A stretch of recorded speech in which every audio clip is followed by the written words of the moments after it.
Chapter 3 of the Further Adventures of Robinson Crusoe. This recording is in the public domain.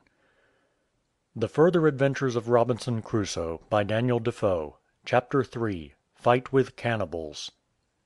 But not to crowd this part with an account of the lesser part of the rogueries with which they plagued them continually, night and day, it forced the two men to such a desperation that they resolved to fight them all three the first time they had a fair opportunity.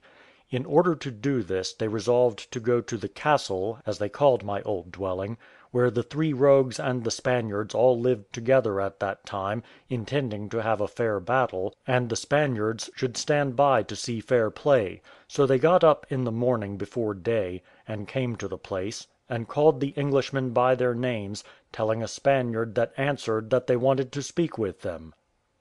It happened that the day before two of the Spaniards, having been in the woods, had seen one of the two Englishmen, whom, for distinction, I called the honest men, and he had made a sad complaint to the Spaniards of the barbarous usage they had met with from their three countrymen, and how they had ruined the plantation, and destroyed their corn, that they had laboured so hard to bring forward, and killed the milch goat and their three kids, which was all they had provided for their sustenance, and that if he and his friends, meaning the Spaniards, did not assist them again, they should be starved. When the Spaniards came home at night, and they were all at supper, one of them took the freedom to reprove the three Englishmen, though in very gentle and mannerly terms, and asked them how they could be so cruel, they being harmless, inoffensive fellows, that they were putting themselves in a way to subsist by their labour, and that it had cost them a great deal of pains to bring things to such perfection as they were then in.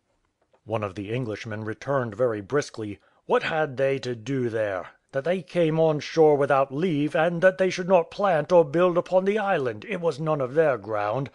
"Why," says the Spaniard very calmly, "Signor Inglese, they must not starve." The Englishman replied, like a rough tarpaulin, "They might starve, they should not plant nor build in that place." "But what must they do then, signor?" said the Spaniard. Another of the brutes returned, "Do? They should be servants, and work for them." "But how can you expect that of them?" says the Spaniard. "They are not bought with your money; you have no right to make them servants." The Englishman answered, "The island was theirs, the governor had given it to them, and no man had anything to do there but themselves;" and with that he swore that he would go and burn all their new huts; they should build none upon their land. "Why, signor," says the Spaniard, "by the same rule we must be your servants too." "Ay," returned the bold dog, "and so you shall too before we have done with you," mixing two or three oaths in the proper intervals of his speech. The Spaniard only smiled at that, and made him no answer.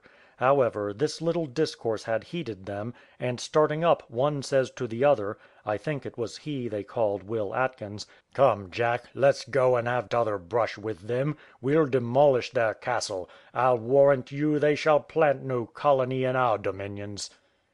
Upon this they were all trooping away, with every man a gun, a pistol, and a sword, and muttered some insolent things among themselves of what they would do to the Spaniards too, when opportunity offered; but the Spaniards, it seems, did not so perfectly understand them as to know all the particulars, only that, in general, they threatened them hard for taking the two Englishmen's part.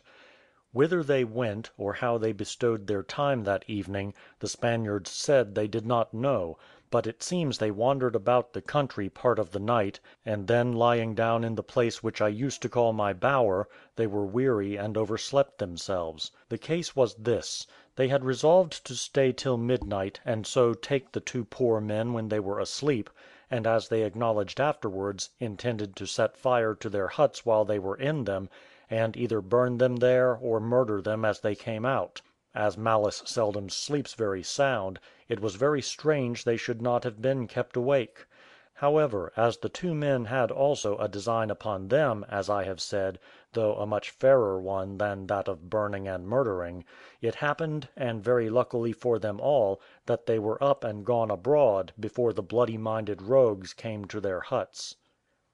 When they came there, and found the men gone, Atkins, who it seems was the forwardest man, called out to his comrade, "Ha, Jack, here's the nest, but the birds are flown." They mused a while to think what should be the occasion of their being gone abroad so soon, and suggested presently that the Spaniards had given them notice of it, and with that they shook hands and swore to one another that they would be revenged of the Spaniards. As soon as they had made this bloody bargain they fell to work with the poor men's habitation. They did not set fire, indeed, to anything, but they pulled down both their houses, and left not the least stick standing, or scarce any sign on the ground where they stood. They tore all their household stuff in pieces, and threw everything about in such a manner that the poor men afterwards found some of their things a mile off. When they had done this, they pulled up all the young trees which the poor men had planted, broke down an enclosure they had made to secure their cattle and their corn, and, in a word, sacked and plundered everything as completely as a horde of Tartars would have done. The two men were at this juncture gone to find them out, and had resolved to fight them wherever they had been, though they were but 2 to 3, so that, had they met, there certainly would have been bloodshed among them, for they were all very stout, resolute fellows, to give them their due. But Providence took more care to keep them asunder than they themselves could do to meet; for, as if they had dogged one another, when the 3 were gone thither, the 2 were here; and afterwards, when the 2 went back to find them, the 3 were come to the old habitation again. We shall see their different conduct presently. When the 3 came back, like furious creatures, flushed with the rage which the work they had been about had put them into, they came up to the Spaniards, and told them what they had done, by way of scoff and bravado; and one of them stepping up to one of the Spaniards, as if they had been a couple of boys at play, takes hold of his hat as it was upon his head, and giving it a twirl about, fleering in his face, says to him, "And you, Señor Jack Spaniard, shall have the same sauce if you do not mend your manners."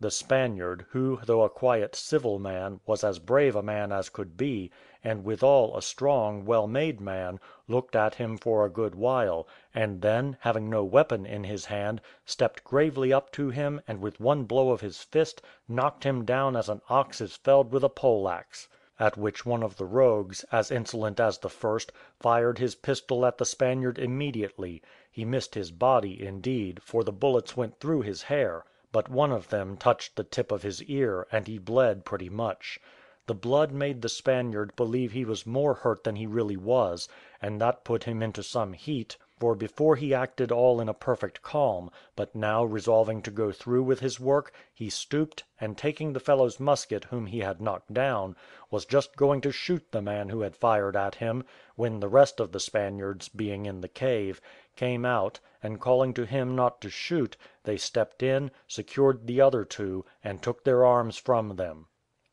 When they were thus disarmed, and found they had made all the Spaniards their enemies, as well as their own countrymen, they began to cool, and giving the Spaniards better words, would have their arms again; but the Spaniards, considering the feud that was between them and the other 2 Englishmen, and that it would be the best method they could take to keep them from killing one another, told them they would do them no harm, and if they would live peaceably, they would be very willing to assist and associate with them as they did before, but that they could not think of giving them their arms again, while they appeared so resolved to do mischief with them to their own countrymen, and had even threatened them all to make them their servants. The rogues were now quite deaf to all reason, and being refused their arms, they raved away like madmen, threatening what they would do, though they had no firearms. But the Spaniards, despising their threatening, told them they should take care how they offered any injury to their plantation or cattle; for if they did, they would shoot them as they would ravenous beasts, wherever they found them; and if they fell into their hands alive, they should certainly be hanged. However, this was far from cooling them, but away they went, raging and swearing like furies. As soon as they were gone, the 2 men came back, in passion and rage enough also, though of another kind; for having been at their plantation, and finding it all demolished and destroyed, as above mentioned, it will easily be supposed they had provocation enough. They could scarce have room to tell their tale, the Spaniards were so eager to tell them theirs; and it was strange enough to find that 3 men should thus bully 19, and receive no punishment at all. The Spaniards, indeed, despised them, and especially, having thus disarmed them, made light of their